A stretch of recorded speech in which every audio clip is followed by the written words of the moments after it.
안녕하세요. 일교차가 많이 심해졌습니다. 따뜻한 차 한 잔으로 하루를 시작하시면 건강관리 하시는데 도움이 될 것 같습니다. 오늘부터는 요한복음을 읽게 됩니다. 앞서 읽으신 마태복음, 마가복음, 누가복음이 예수님의 말씀과 행하신 일들에 집중했다면 요한복음은 하나님과 동등되시지만 우리를 사랑하셔서 인간의 몸을 입고 이 땅에 오셔서 우리를 위해 죽으시고 다시 살아나신 예수님에 대한 이야기를 전해주고 있습니다. 말씀을 읽으면서 예수님이 누구신지 바로 알고 그분을 믿고 생명을 얻어 천국의 삶을 살아가는 성도님들 되시기를 바랍니다. 요한복음은 예수님의 제자이자 세베대의 아들 요한이 기록했을 가능성이 높습니다. 요한은 예수님이 하늘로 올라가신 후 약 50년 후인 주후 80년에서 85년 사이에 에베소에서 요한복음을 기록한 것으로 보입니다. 요한의 다른 서신들은 격려와 권면을 목적으로 기록되었지만 요한복음은 전도를 목적으로 기록되었습니다. 요한이 복음을 전하고자 했던 이들은 에베소를 비롯하여 여러 곳에 흩어져 살던 유대인 디아스포라들로 여겨집니다. 또한 요한복음은 사복음서 중 가장 신적인 동시에 가장 인간적인 예수님의 모습을 보여줍니다. 마태, 마가, 누가는 예수님의 행적과 말씀에 집중하지만 요한복음은 예수님의 신성이 인간의 몸으로 어떻게 발현하고 있는가에 집중합니다. 요한복음은 5가지의 부분으로 나누어 볼 수 있습니다. 마태, 마가, 누가복음은 예수님의 사역과 장소 이동에 따라 진행되는 반면 요한복음은 예수님이 자신을 드러내시는 방식으로 이야기를 진행합니다. 첫 번째 부분은 1장 1절부터 18절까지 요한복음의 서원입니다. 두 번째 부분은 1장 19절부터 10장 42절까지 말씀과 행동으로 자신을 나타내시는 예수님입니다. 세 번째 부분은 11장 1절부터 12장 50절까지 영광에서 고난으로 분위기가 전환됩니다. 네 번째 부분은 13장 1절부터 20장 31절까지 십자가와 부활을 통해 자신을 나타내시는 예수님입니다. 마지막으로 5째 부분은 21장 1절부터 25절까지 요한복음의 결론입니다. 먼저 첫 번째 부분을 살펴보겠습니다. 첫 번째 부분은 요한복음의 서원으로 예수님의 존재에 관한 설명을 해줍니다. 태초부터 계신 말씀, 즉 하나님께서 세상을 사랑하셔서 육체를 입고 이 땅에 내려오십니다. 이분이 바로 예수님이십니다. 즉 예수님은 하나님과 동등한 분이십니다. 예수님의 목적은 흑암에 빠진 세상의 빛을 비추기 위함입니다. 두 번째 부분에서 예수님은 말씀과 사역으로 자신을 드러내십니다. 예수님의 사역은 세례 요한의 선포와 첫 번째 제자들을 얻음으로 시작됩니다. 이후 진행되는 예수님의 사역은 기적 이야기가 가득합니다.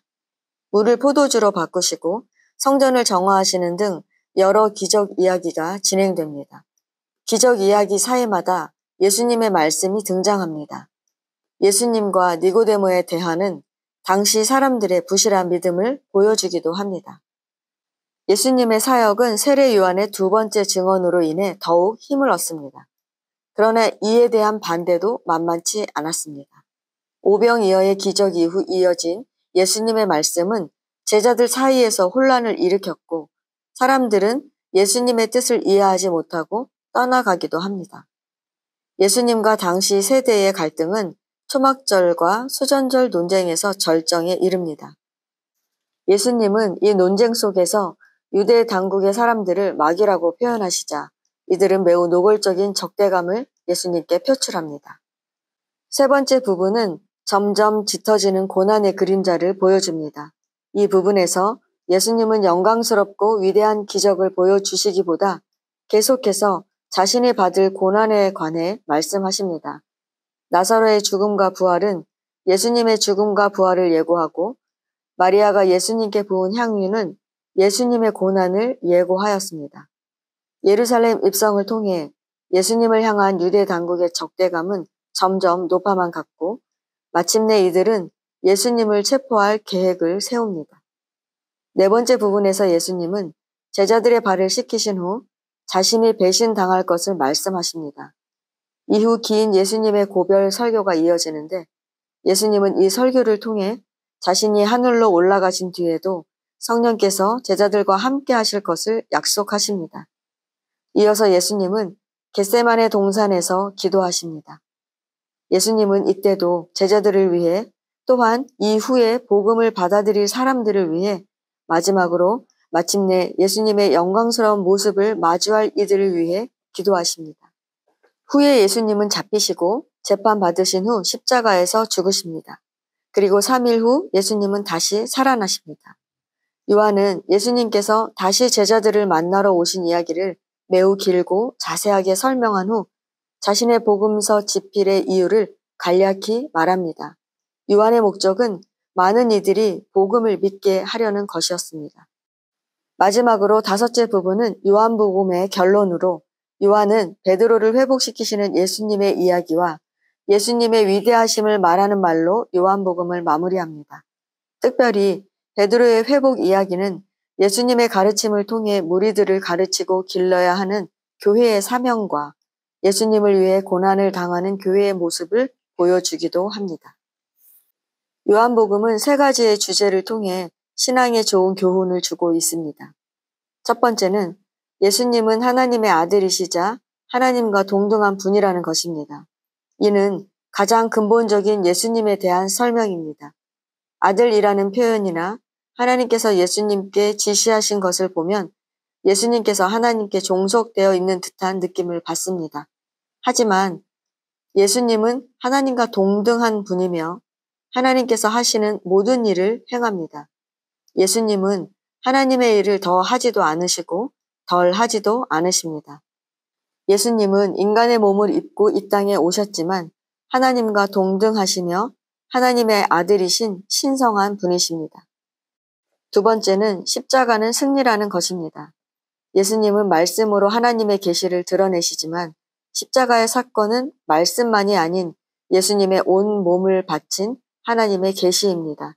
그 계시는 하나님 나라를 위한 한 사람의 희생이고 양들을 위한 목자의 희생이기도 하지만 동시에 어린 양의 승리이며 세상을 위해 주어진 생명이고 죽음까지도 순종한 아들의 승리입니다. 요한은 예수님의 십자가의 신비와 이를 통해 주어지는 부활의 생명을 교회의 사명과도 연결시킵니다. 요한복음의 마지막 부분에서 예수님은 베드로가 십자가에 달릴 것을 말씀하시는데 이를 통하여 교회도 예수님을 위하여 고난을 받고 더 큰 영광에 참여해야 할 것을 말씀하십니다. 세 번째는 이미와 아직의 긴장입니다. 예수님의 죽음과 부활을 통해 하나님의 날은 이미 도래했습니다. 그러나 그 소망의 완성은 아직 이 땅에 오지 않았습니다. 이는 예수님의 말씀을 통해 드러납니다. 예수님은 평안을 주셨지만 제자는 환난을 당할 것입니다. 예수님은 이미 승리하셨지만 제자들은 세상에서 예수님을 위해 죽음의 고난을 겪어야 합니다. 그러나 이미와 아직의 긴장 속에서 성도는 고난을 당하지만은 않습니다. 예수님은 승천하시고 우리에게 성령을 주셨습니다. 그 성령을 통해 우리는 미래에 도래할 천국의 기쁨을 미리 느낄 수 있으며 환난이 가득한 현실 속에서도 미래의 소망을 품으며 살 수 있습니다.